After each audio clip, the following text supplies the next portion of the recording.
ஹாயால் இப்போ நம்ம எங்க வந்திருக்கோம் அப்படின்னு பாத்தீங்க அப்படின்னா திருச்சியில இருக்கக்கூடிய நியூ கோல்டன் மஹால் அப்படின்ற ஒரு மஹாலுக்கு தான் வந்தோம். ஸோ இங்க மஹாலுக்குள்ள வந்தோடனே எனக்கு ஒரு விஷயம் ரொம்ப பிடிச்சி போச்சுங்க. ஸோ அதை வந்து உடனே உங்களுக்கும் காமிச்சாகணும் அப்படின்னு சொல்லிட்டு தான். அது என்னன்னா, ஸோ ஸ்டேஜ்ல இருக்கக்கூடிய பொண்ணு மாப்பிள்ளையோட பேரு. இதுல என்னடா இருக்கு அப்படின்னு தானே கேக்குறீங்க. ஸோ எனக்கு அதுல ரொம்ப ரொம்ப ஒரு விஷயம் பிடிச்சிருந்துச்சு. என்ன அப்படின்னா, மாப்பிள்ளையோட பேர் பாத்தீங்கன்னா முகமது ரியாஸ், பொண்ணோட பேர் பாத்தீங்கன்னா யாஸ்மின். ஸோ இதுல என்னடா இருக்கு அப்படின்னு தானே நிறைய பேர் கேட்பீங்க.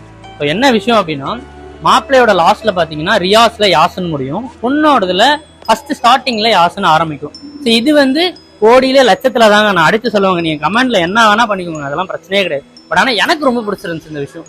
ஏன்னா நேம்ல வந்து ஒரு கனெக்டிவிட்டி வந்து எல்லாருக்கும் அமையுமா அப்படின்றது சத்தியமா கிடையாது. ஸோ அதனாலதான் ஜஸ்ட் இதை ஷேர் பண்ணணும்னு தோணுச்சு. ஆஷிஷல் எப்பவும் போல பார்த்துட்டு சொல்லுங்க.